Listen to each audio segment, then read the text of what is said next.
Hey, what's up everyone? Danny Lina back with another video. Today we are checking out the Volt series of interfaces. Now, the Volt 1, the Volt 2, the Volt 4, the 276, the 476, they all have the same preamps in there, so they're all going to sound exactly the same.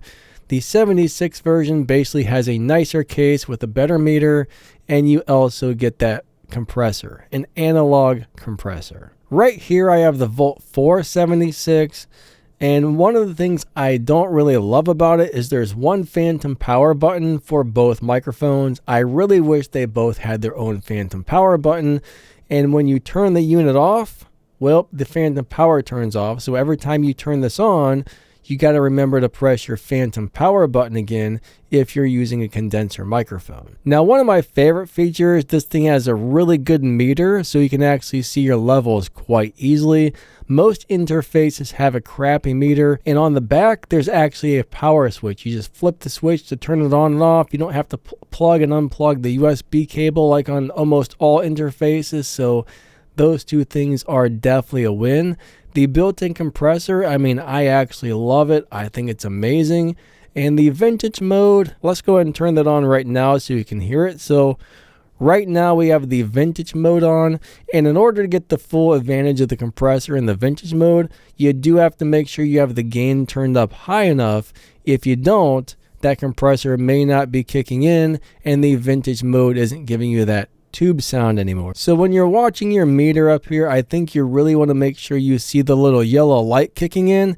If that's not kicking in, your compressor is probably not working, and I don't think you're getting the full advantage of the vintage mode because it does add some harmonic saturation, but you do really got to push the gain to get both of those things working properly. Let's go ahead and turn the vintage mode back off. So now this is the way it sounds without the vintage mode. So personally, I'm not really sure if I want to use the vintage mode because once you push that button and you hit record, that sound is in your recording forever and you cannot remove that from the recording. Now the compressor, on the other hand, I really like that a lot. Let's go ahead and turn off the compressor. We've had the compressor on this entire time. Now we are going to lose about 7 decibels of gain, so it is going to get quieter. I'll probably boost the volume up to make them match in the editing software, but it will get quieter. Okay, so now we have the compressor off and you're hearing how much quieter it is. Let me go ahead and boost that. So right now you're hearing the boosted version. I just adjusted the volume so they're even. That way you can hear what it sounds like with and without the compressor. So right now we're going to go ahead and turn the compressor back on. Now we have the compressor back on. So this is what it sounds like with the compressor when we do have it turned on. I think it's an amazing feature. And now we have the compressor turned off. And now we have the compressor turned off. But there's a lot of things I absolutely love about this. Now, maybe it's just me, but I feel like I'm getting a bigger, much fuller sound out of this than I am with my SSL interface or my Scarlett interface. In a little bit, we'll compare this to a couple of different interfaces so you can hear the sound quality. Now we got the compressor on, and we're going to go ahead and put the vintage mode back on again so you guys can really get a good idea of, do you like the vintage mode and do you like the compressor for spoken word? I think this is great for somebody who's doing, YouTube or a podcast or just anybody who's speaking into a microphone. This is just a really nice unit. Now, one of the reasons I really like the 476 over the 276 is the 476 actually gives you a couple of line level inputs on the back where you can bypass the preamp. So let's just say someday you get a really nice channel strip or a really nice preamplifier. You can plug that into the back of this and use it and bypass this thing's preamps completely. That way, if you're getting a really high quality preamp, this thing's preamps aren't coloring the sound of the really high quality preamp. So the headphone amplifier on this sounds great. I think when I put my headphones on, Everything sounds amazing. Everything's detailed and crystal clear. It's got a great headphone amplifier. I think my headphones are like 300 ohms, 300, 350, something like that. Pretty high ohm headphones. It powers them no problem. It gets nice and loud. So it does power headphones easily. Now I will say the compressor on this, they kind of market it as a 1176 compressor, but it's definitely not a real 1176. It's kind of inspired by a 1176, but it is an analog compressor and not a digital compressor, which is absolutely amazing. I mean, analog is always better for a lot of reasons, so I love the fact that you can get an interface with an analog compressor in it. Okay, so now we're going to go ahead and do a comparison. We're going to go ahead and plug the microphone into this interface and that interface. So we're going to plug it into both interfaces and do a spoken word comparison. We'll let you hear both recordings and you can tell me which one sounds better. Then we'll put this up against an SSL2 Plus as well. That way you can hear it versus two other interfaces. Okay, so I am currently recording on interface A. I've got all the, we don't have the air modes or the 4K modes or the vintage modes or the compressor or anything on right now. That way you're just hearing the preamps as they are from each interface. This right here is interface A. This is the way it sounds. Let's go ahead and switch back to interface B, and then we'll come back to A and B again in just a second. Okay, so right now I am speaking into interface B. I do think we're going to hear a couple of small differences in the way these sound. I don't think they're going to sound identical, but they should probably sound pretty darn close.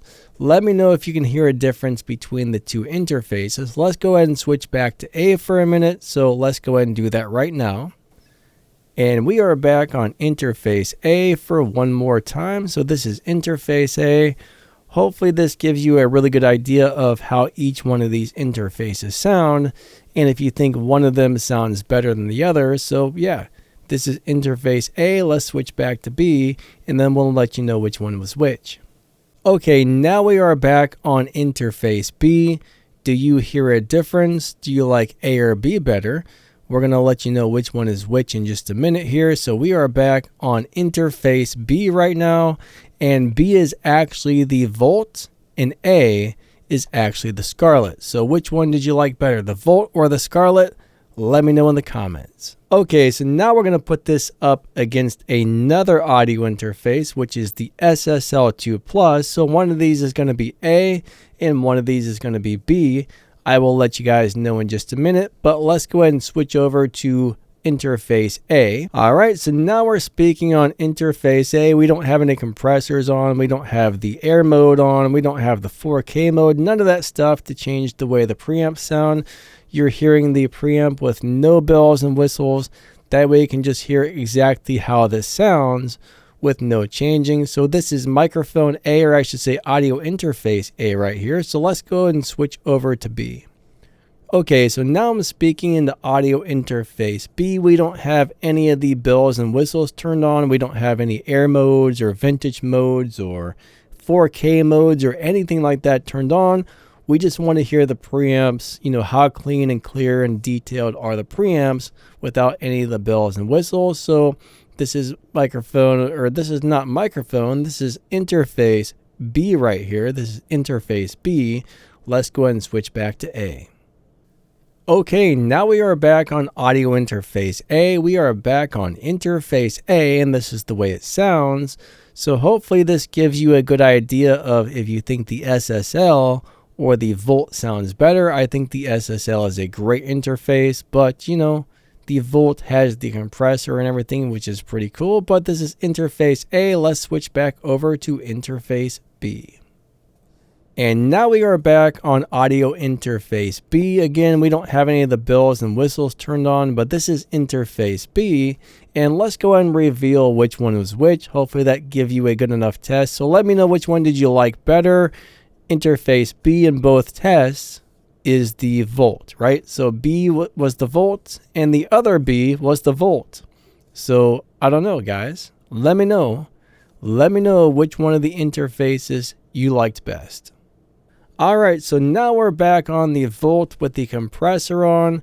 You got to hear it next to the original SSL2 Plus. This has been a really cool interface. I've had this for years, one of the buttons on it finally started malfunctioning after about 4 years. So I mean, I guess I got a long time out of this, which is great. But yeah, one of the buttons is malfunctioning, unfortunately. But this has been a really nice audio interface. It's got amazing features. It's just really awesome. Now, the last year or so, I've been pretty much using this Scarlett 2i2 4th generation every day. There's so many things that I absolutely love about this. I mean, this is a really good sounding interface with a lot of amazing features. I mean, the features are crazy, 70 decibels a gain. This is just a really nice interface. I mean, I love so many things about it.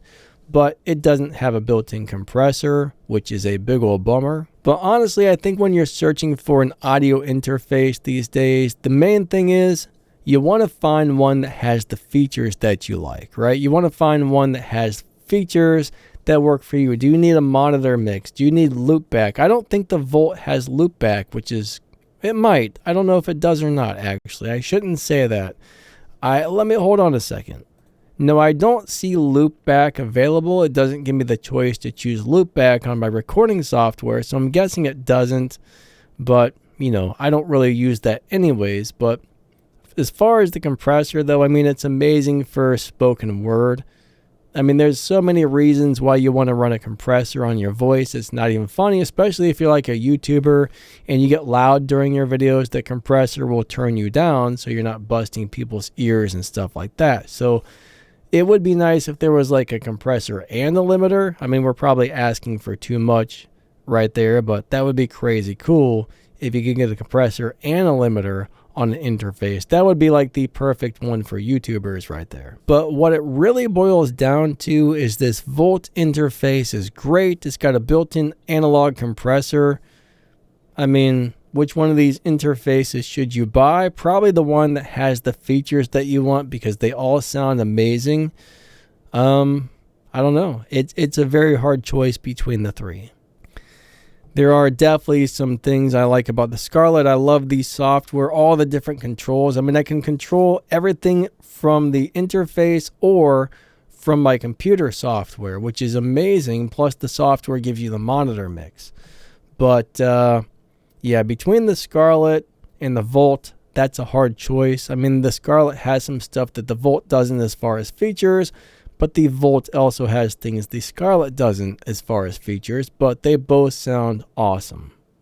So anyways, that's pretty much going to wrap this up. These are all amazing interfaces. I love every one of them. I'll put some links in the video's description and the pinned comment as to where you can find all this stuff and all kinds of other amazing stuff. So you might want to check those links out. But I think that's pretty much going to wrap the video up. Thank you so much for watching. You guys and girls are amazing. Don't forget to smash that like button and subscribe and hit that little bell and set those notifications to all. That way when we make new videos, YouTube will notify you and all kinds of good stuff. And, you know, help support the channel if you want. Check out them links. And yeah, have a great day. Lightning out. See ya.